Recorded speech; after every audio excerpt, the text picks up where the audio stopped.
Hello and welcome to episode 3 of Defining Moments. Today I'm joined by a Watford legend. He played 472 times for the Hornets, scoring 51 goals over 13 years at the club. It's great to introduce Gary Porter. Gary, how are you doing? I'm very well, thank you. And you? Yeah, I'm good. Are you looking forward to this today?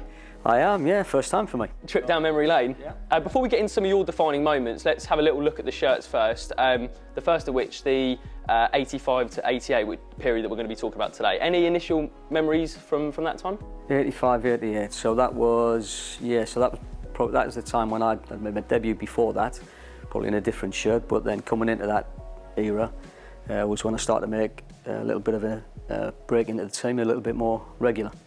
The other shirt we've got on display here is the 93 to 95 away shirt, and we were just saying off camera, when it came out, it got a bit of a unusual reaction, but now you see it today. What's your memories from that one? Still an unusual reaction. Yeah, I think the lads at the time, the players at the time that were here, I think we all thought it was pretty hideous at the time.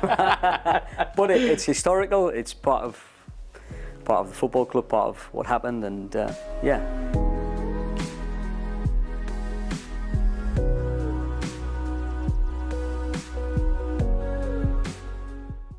Okay, we'll get into the 85-88 home shirt first. Right. We're going to talk about some of your defining moments over that period. Yep. We'll start off with your first ever goal that season, if you can cast your mind back, the 4-1 home win versus Newcastle, April 86. Right. First goal must have been a proud moment for you, in that season. Very proud. So it was memory, obviously, a long time ago, and it was a header. Yeah, from John Barnes' free kick. From John's miss-hit free kick, I think it was. It stooped a bit. I had to stoop a little bit lower. Probably one of my only headers. Yeah, and we'll just before we get into some of your other moments, what does that bring back memories for you? I mean, cracking head of hair. Yeah. I'm not saying it's not bad anymore, but I'll tell you what, there was a lot there, wasn't it? Yeah, it was. I don't know if that was the year I might have had a perm.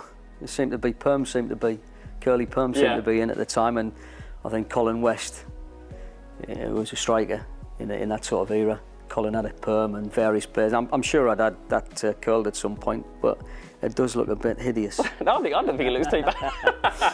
Okay, we'll move on, Gary, to the next moment, if we get it up here, and that is the first goal of the 86-87 season against Luton. Can you remember that one? I think it was Boxing Day that season. Obviously, a huge fixture for the supporters with the rivalry and everything. How was that for you scoring in a derby? Oh, fantastic! Always, if you scored in a derby game, especially if you won.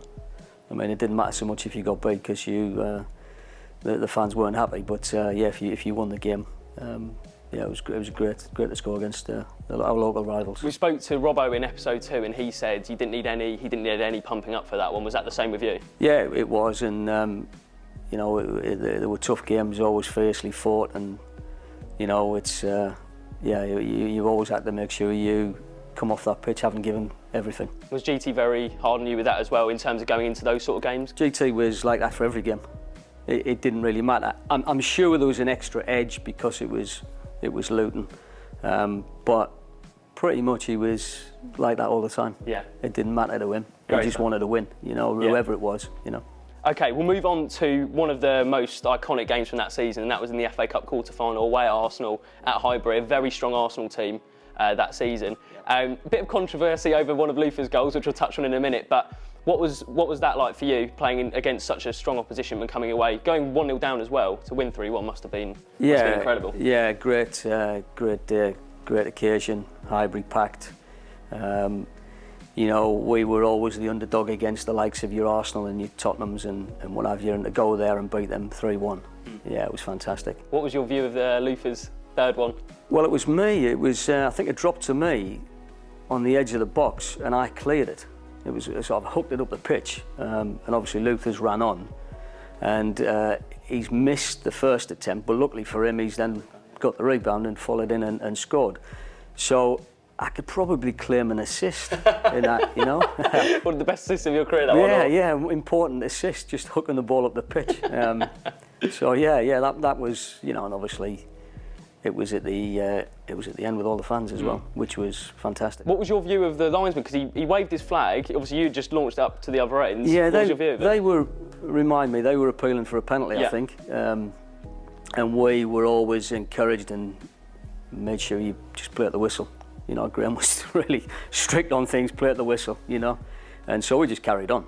You know, Arsenal didn't. One or two of their players probably switched off for that moment, that brief moment, and it allowed us to do what we did and Luther to break away. Well, we'll go back onto another game against Arsenal. We had the quarter-final, and then 7 days later we played them again, I believe. And you scored a goal in the 2-0 home win, March '87. Yeah.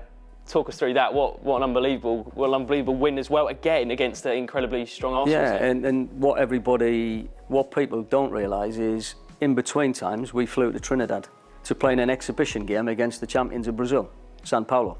So we flew to Trinidad on the Monday. I had a day off on the Tuesday, relaxing, fishing and sunbathing. Played Sao Paulo on the Wednesday night in the Trinidad Stadium in front of, I don't know, 30, 40,000 Trinidadians. Lost the game, I think, on penalties. Gibbsy missed a penalty. Never mind.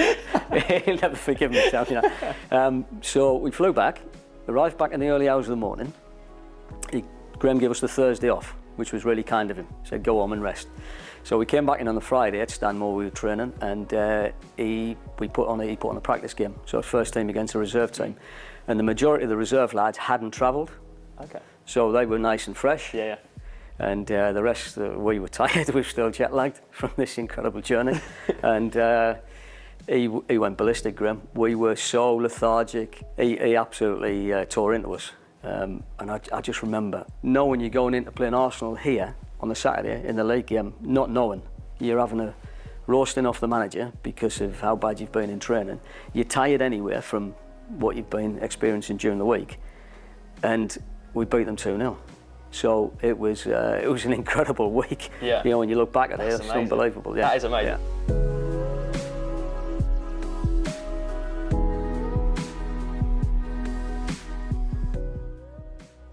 Tell you what, that was a special period. We'll move on to the 93-95 shirt. Yeah.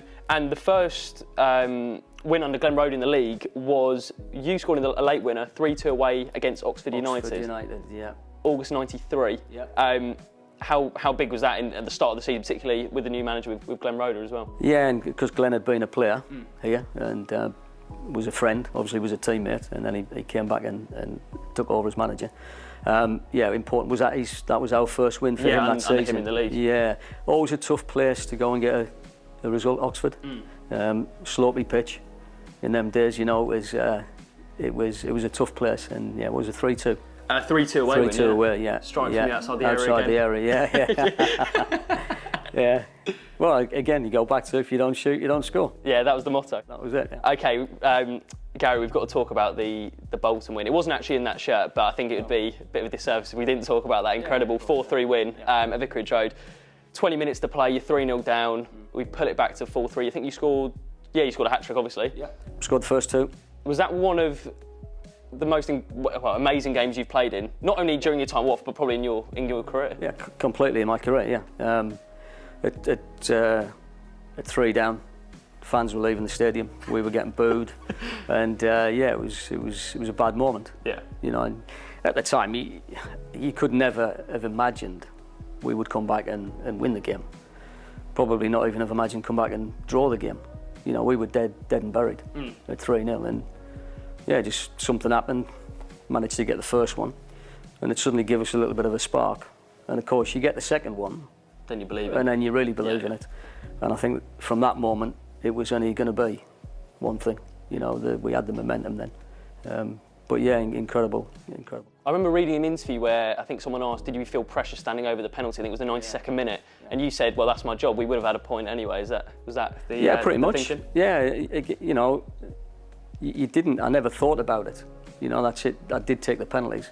I did miss 2 or 3 over the years, and unfortunately, I missed 1 against Luton. But yeah, just that whole day, it just felt right. And I suppose because I'd scored 2, and this was for the winner, and it was the hat trick. Yeah, I felt confident. You know. Have you still got the match ball from that day? Or? I have. Yeah. Yeah, but I should have looked after it. I should have had it specially coated and kept, and I didn't. And unfortunately, all the signatures have rubbed off now, and it's been kept in the garage in a box. So, but it's still there. Yeah, it's still. Unfortunately, it just hasn't got. Yeah, the signatures have gone now. So unfortunately. Well, we'll look at one of your proudest achievements in your career that you mentioned before, and that is the Player of the Season at the end of the 93-94 campaign. Yeah.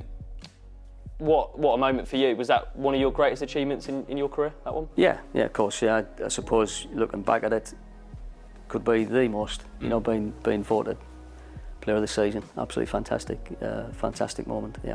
Was that up there with? I think it was in 2015. You were inducted into the Watford Hall of Fame as well. Yeah, obviously one. If I hadn't been the player of the season, I would never have been inducted into the Hall of Fame. So it was a real privilege as well. Yeah. Great stuff. Well, we'll move on to a game in that 93-95 shirt, and it was the last minute Kevin Phillips equaliser at Molineux in the 1-1 draw, March 95. Right. Okay. Super Kev. Super Kev.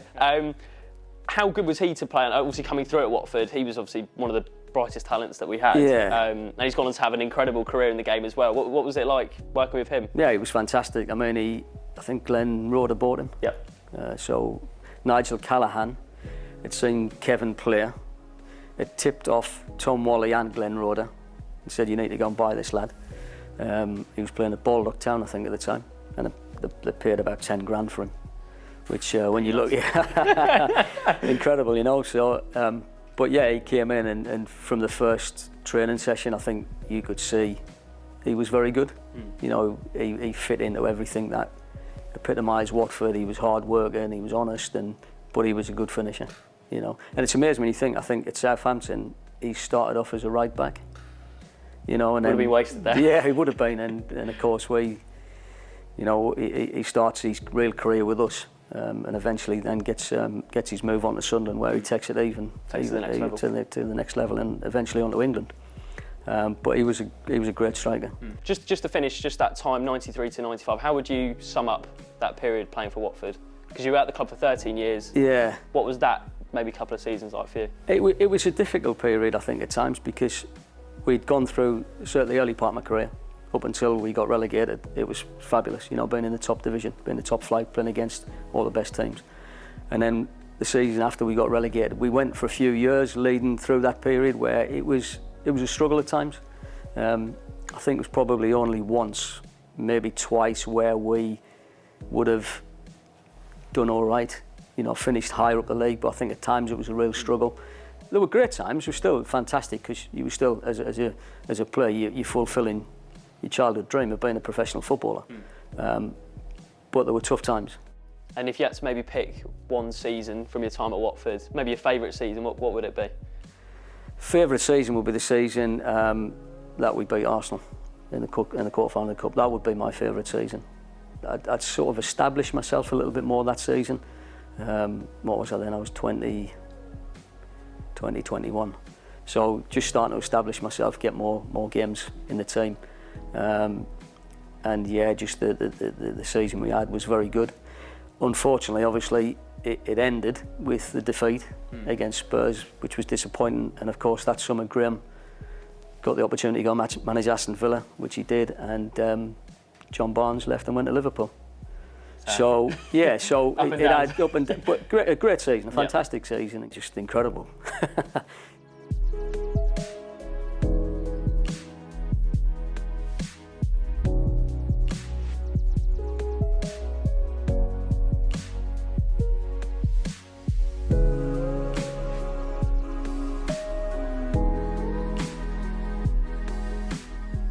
If you'd like to see more content on the channel, then please do subscribe here. And if you'd like to see our last episode with Paul Robinson, then click just here.